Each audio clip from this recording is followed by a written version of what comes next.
Olá pessoal, tudo bem com vocês?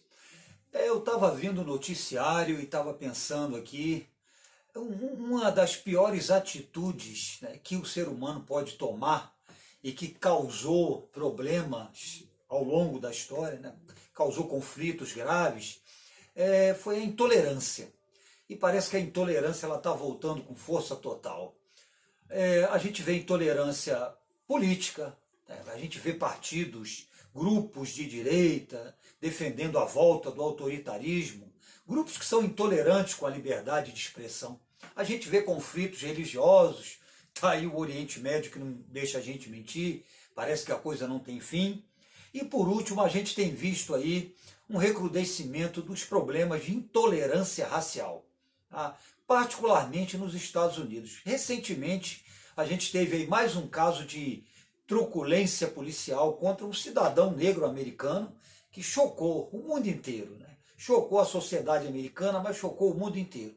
Um cidadão negro sendo morto em local público, com as pessoas assistindo, morto por um policial, né, diante dos próprios colegas dele.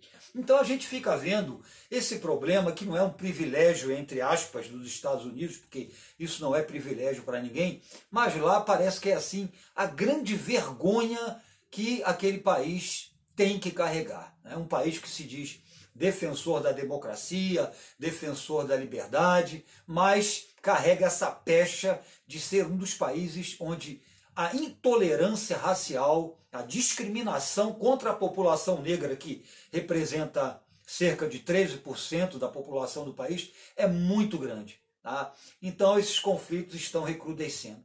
E qual a origem dos problemas raciais, dos conflitos raciais nos Estados Unidos?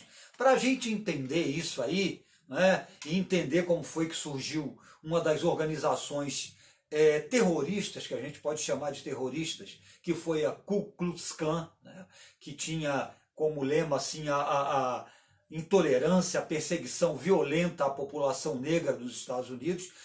A gente precisa voltar um pouquinho, né? A gente precisa voltar um pouquinho na história daquele país e lembrar de como foi o processo de independência, o processo de colonização e de independência dos Estados Unidos, para entender a raiz ou as raízes desses conflitos raciais, que são um dos grandes problemas que o governo americano vem enfrentando, né, ao longo de toda a sua história.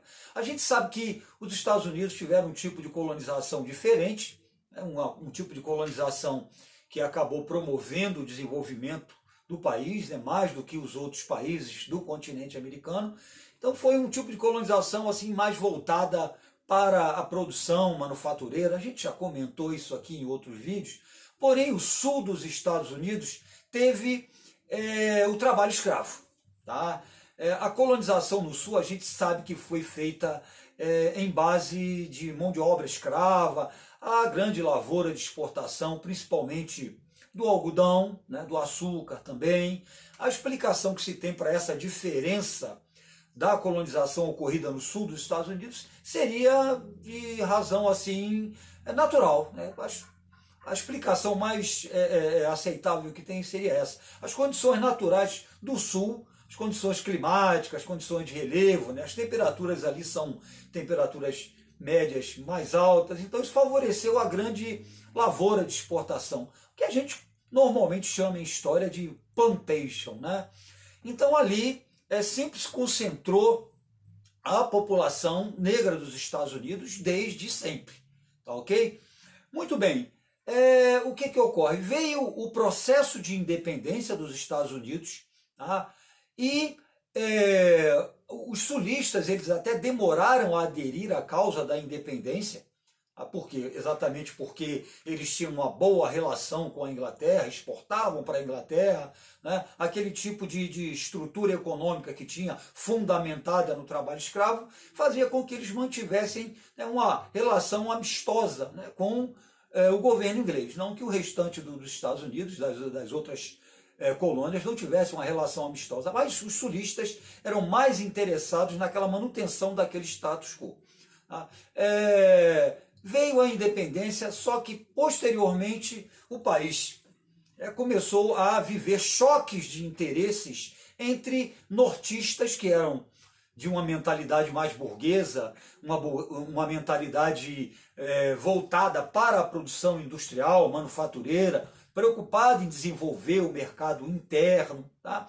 Então, o grande problema que surgiu nos Estados Unidos, depois que o país cresceu, ocorreu a chamada Marcha para o Oeste, né? Logo depois o presidente George Washington estimulou isso aí, essa expansão para o Oeste, eles chegaram até a costa oeste, né, o litoral do Pacífico.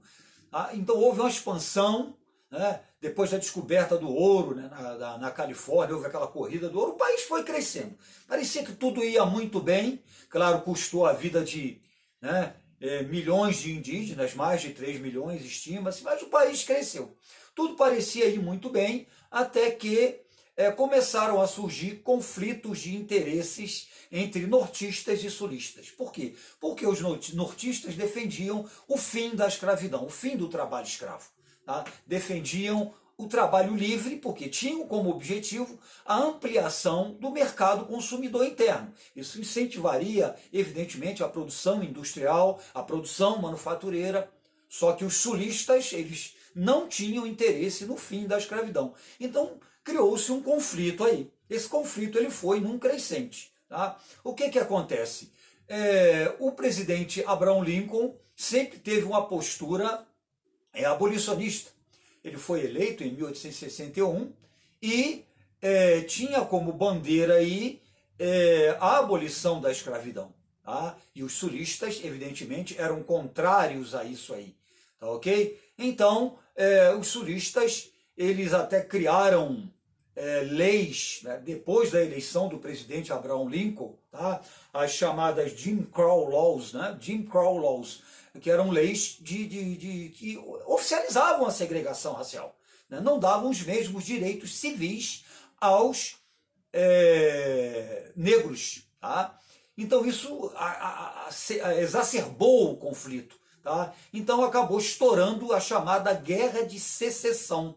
Tá? Alguns estados do Sul, uma meia dúzia de estados, como a Carolina do Sul, a Geórgia, a Flórida, o Mississippi, né, eles se uniram e decretaram a independência deles em relação ao restante do país. Surgiram então os Estados Confederados do Sul. Tá? Então começou aí uma guerra civil sangrenta, tá? Talvez só comparável às revoluções inglesas, que ocorreram lá no século XVII. Foi uma guerra que resultou aí em um prejuízo astronômico aí, para o país de um modo geral. Tá? E no meio desse conflito aí, o que acontece? O presidente Abraham Lincoln, em 1863, ele aboliu a escravidão. Aboliu a escravidão com o objetivo de que a população negra do Sul, né, se voltasse contra os grandes fazendeiros, né, que eram anti-escravistas. Então o interesse foi ter a adesão da população negra do Sul. Então o conflito foi um conflito extremamente sangrento e que terminou com a vitória do chamado Exército da União, né, que era o exército que lutou, né, contra a separação dos sulistas. Então eram os Estados Confederados e os Estados da União. No final, a vitória foi da União. E o Sul ele foi reincorporado aos Estados Unidos. Tá? Mas isso não significou que a igualdade de direitos raciais ela fosse estabelecida nos Estados Unidos. Tá? Então aí começou esse processo de reação dos sulistas insatisfeitos, né, mesmo derrotados na Guerra de Secessão, contra a igualdade de direitos para os cidadãos negros. O resultado foi o surgimento da chamada Ku Klux Klan, tá? Uma organização secreta, tá? Que pregava a supremacia racial da população branca. Tá? E aí começou a ocorrer uma perseguição violenta, né? Os métodos utilizados pela Ku Klux Klan sempre foram métodos muito violentos. Tá? Perseguição contra negros, evidentemente, mas também perseguição contra judeus. Isso é interessante. Tem muita gente que não sabe disso. Mas é claro que o foco era a população negra. Então eram execuções, tá? Enforcamentos. A ação da Ku Klux Klan era violenta. Ela envolveu sempre autoridades, juízes, delegados, tá? Gente alta que era insatisfeita com aquela situação de igualdade civil da população negra que agora era livre. Tá? Esse nome, Ku Klux Klan, muita gente pergunta, né? O que significa, de onde veio? Há algumas especulações, mas provavelmente veio de uma palavra grega chamada kyklos, tá? Que quer dizer aliança. Tá? Clã é uma palavra que vem do inglês clã, com K no caso, né? Então seria, né, a sigla é KKK, né? Ku Klux Klan. Então a origem, né, o nome dessa organização teria vindo daí, né? Uma parte grega e uma parte aí do clã inglês, tá ok? Fala-se aí em 3 clãs, né, na história da Ku Klux Klan, né? Seria o primeiro clã, o segundo clã e o terceiro clã. Isso aí seria de acordo com a evolução, né, dessa organização secreta que chegou até os anos 90, tá? Até ela ser, teoricamente, né, ela teoricamente encerrar as suas atividades. Tá? Então houve essa evolução do primeiro para o segundo para o terceiro clã. O primeiro clã, né, foi fundado aí por um general, claro, confederado, né, chamado Nathan Forrest. Ele teria sido o líder do primeiro clã. Tá? Então essa coisa foi num crescente e a Ku Klux Klan ela foi perdendo força porque as leis criadas nos Estados Unidos, a justiça, né, sempre procurando agir de uma forma efetiva, foi conseguindo minar a atuação da Ku Klux Klan. Tá? Que ela é muito conhecida por causa dos seus rituais, né, das suas cerimônias, aqueles caras encapuzados, carregando tochas de fogo, queimando a cruz, né? Muita gente pergunta por que a cruz, porque no ritual de entrada, de ingresso na Ku Klux Klan, eles, né, faziam um ritual assim meio apóstata, né? Contra os princípios cristãos de igualdade, fraternidade, aquela coisa toda. Daí o uso da cruz, né, e a cruz sendo queimada. Né? É interessante que recentemente a gente viu algumas manifestações de grupos de extrema-direita lá em Brasília, em frente ao Supremo Tribunal Federal, e muita gente ficou assustada e isso trouxe, né, à memória exatamente aqueles rituais da Ku Klux Klan, né? As pessoas mascaradas à noite, portando tochas de fogo, etc. Tá? Então, para concluir, a Ku Klux Klan ainda existe? Teoricamente não existe a Ku Klux Klan. Tá? Mas é inegável que, assim como existem os neonazistas na Alemanha, ok? Ela ainda existe de forma velada, claro, não, né, atuando da forma que atuava, com a violência que atuava, mas que existem partidários, gente que defende ainda a supremacia branca nos Estados Unidos, isso é inegável. O noticiário está aí para quem quiser ver, tá ok? Então, gente, essa é a origem, né, dessa organização secreta aí. A gente está respondendo a uma pergunta que nos foi enviada, tá ok? E aí, né, agora é só torcer, né, para que esse renascimento da intolerância racial, né, ele tenha um fim, né, que tenha um basta nisso aí. Tá bom, gente? É isso aí, então. Um grande beijo para vocês e até a próxima.